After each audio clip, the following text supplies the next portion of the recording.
Dalam nama Bapa dan Putra dan Roh Kudus. Amin. Para saudaraku yang terkasih, mari kita buka dengan doa. Allah Bapa di surga, kami mengucap syukur dan terima kasih bahwa Engkau telah mengampuni kami dengan segala dosa-dosa yang sadar ataupun tidak sadar yang begitu banyak kami miliki, kami akui, tetapi Engkau selalu mengampuni kami.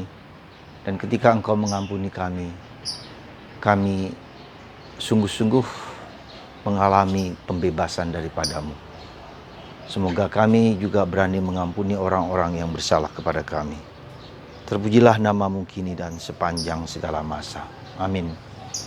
Para saudara-saudariku yang terkasih dalam berbahagia dalam Kristus, pada tanggal 12 Agustus, hari Kamis, kita diajak untuk merenungkan satu bagian dari ajaran Yesus yang boleh dikatakan menjadi inti dari kehadirannya di dunia ini, yaitu pengampunan.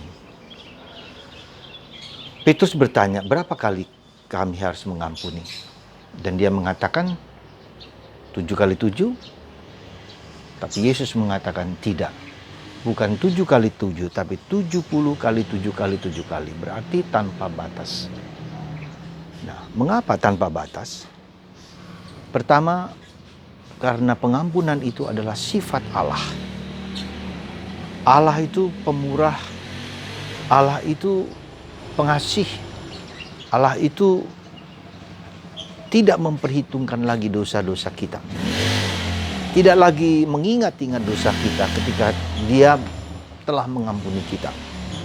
Ya, tidak mengingat lagi, dan itulah sifat Allah. Maka ketika kita ingat kisah tentang anak yang hilang itu. Ya, anak yang hilang itu. Bagaimana Allah itu menerima anak yang hilang yang telah melukai hatinya itu dengan menjual segala harta miliknya dan hidup dalam foya-foya, dalam kedagingan dan seterusnya. Dan Bapa merangkul, mencium, memeluk, memberikan jubah, memberikan cincin, bahkan lebih daripada yang dia terima itu diberikan segala-galanya kepada anak hilang itu. Dan itulah sifat Allah.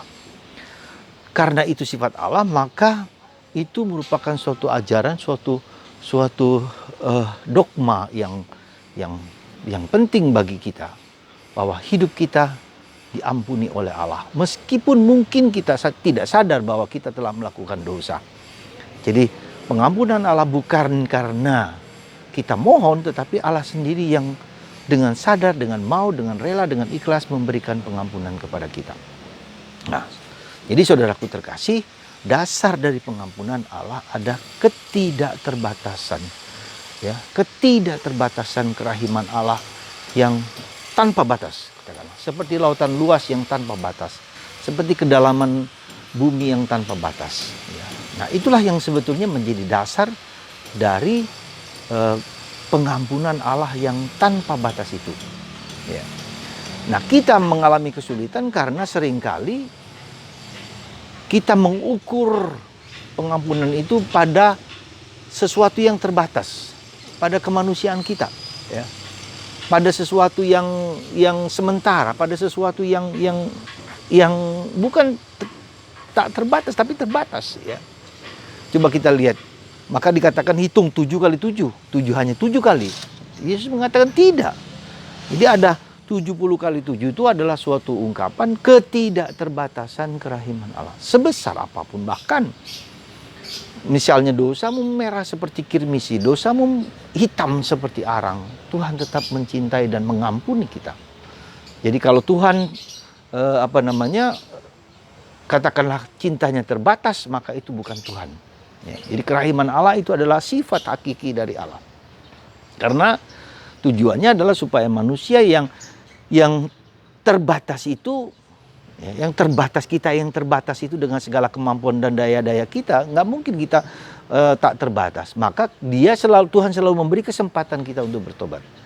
Nah, kenapa kita sulit untuk mengampuni? Pertama, karena kita tidak mengalami atau merasakan atau menghayati atau menyadari keberdosaanku yang telah diampuni oleh Tuhan.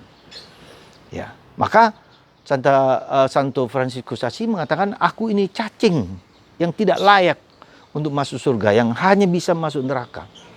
Nah, Kesadaran yang mendalam akan keberdosaan itulah yang membuat kita akhirnya bergantung kepada kerahiman Tuhan.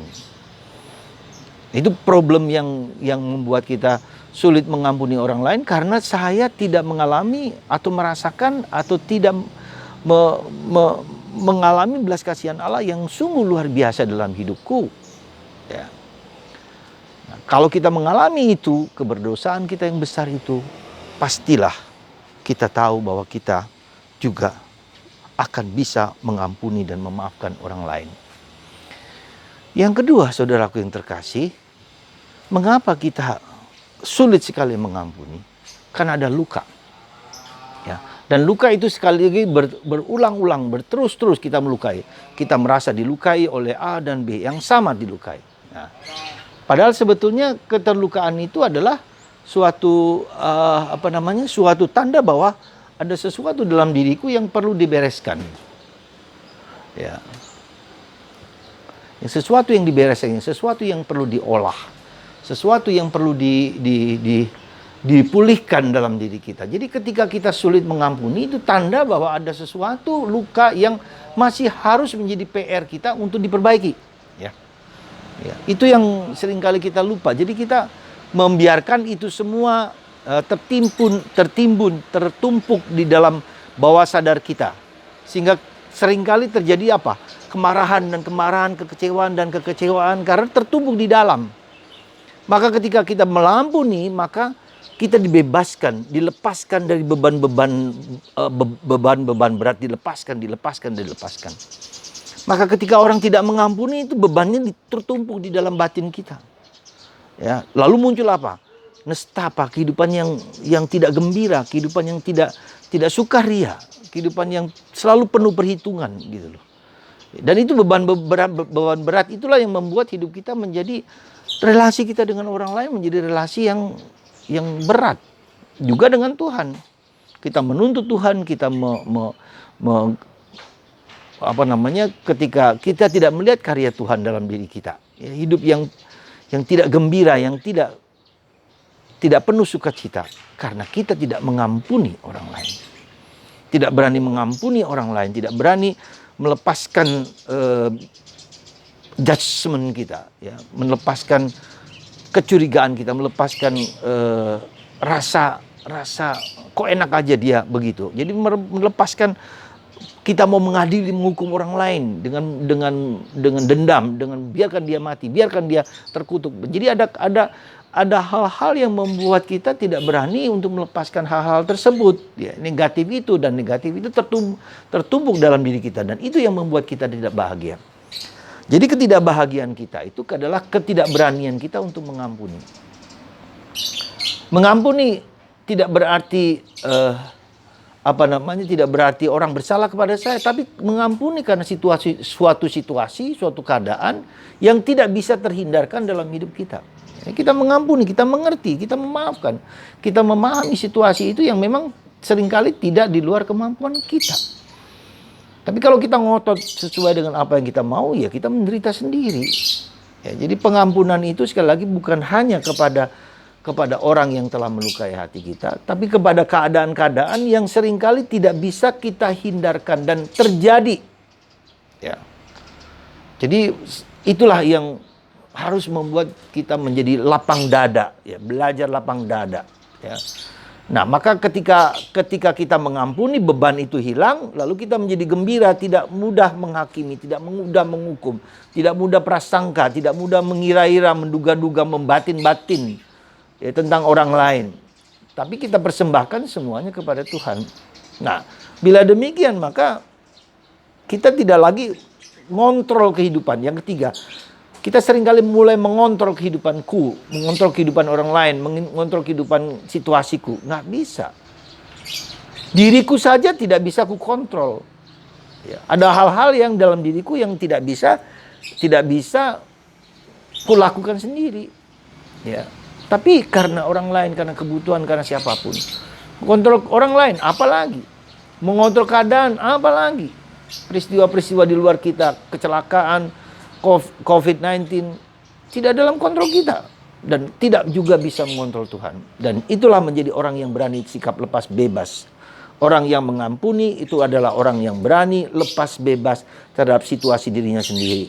Lalu dia akhirnya mempersembahkan, mengizinkan dirinya dikontrol oleh Tuhan.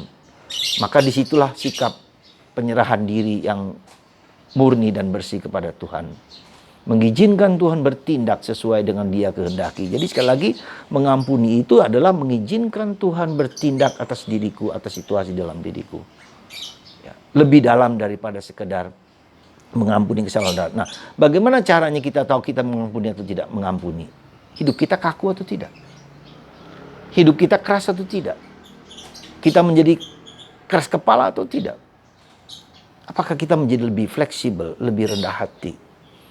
Ya, lebih mengakui keterbatasan kita dan mengizinkan Tuhan untuk mengubah kita seperti yang Ia kehendaki. Saudara, semoga kita berani mengampuni, lapang dada, berani mengerti orang lain, berani memahami situasi, berani menerima kenyataan yang tidak bisa kita kontrol. Tuhan yang mengontrol hidup kita, kematian yang mengontrol diri kita, Tuhan sendiri. Semoga kita berani mempersembahkan seluruh diri kita yang baik atau tidak baik, kita persembahkan kepada Tuhan. Dan mengizinkan Dia untuk bekerja sesuai yang Dia kehendaki. Amin. Allah Bapa di surga, berkatilah anak-anak-Mu yang mendengarkan firman sabda ini. Semoga hati kami dibuka dan terbuka. Dan Engkau sendiri yang menyentuh hati kami, pikiran kami. Dan kami menerima bahwa kami harus mengampuni sekecil apapun dosa kelemahan orang lain. Tapi juga dosa kelemahan diri sendiri. Bahkan mungkin mengampuni Engkau Tuhan yang kami anggap seringkali tidak adil. Tapi Engkau sungguh adil dalam pertimbangan dan keputusan. Terima kasih Tuhan. Semoga Anda semua dan kita semua rela berbelas kasihan seperti Tuhan berbelas kasihan kepada kita. Dalam nama Putra-Mu Yesus Kristus menyembuhkan kita untuk mencairkan hati kita dalam nama Bapa dan Putra dan Roh Kudus. Amin.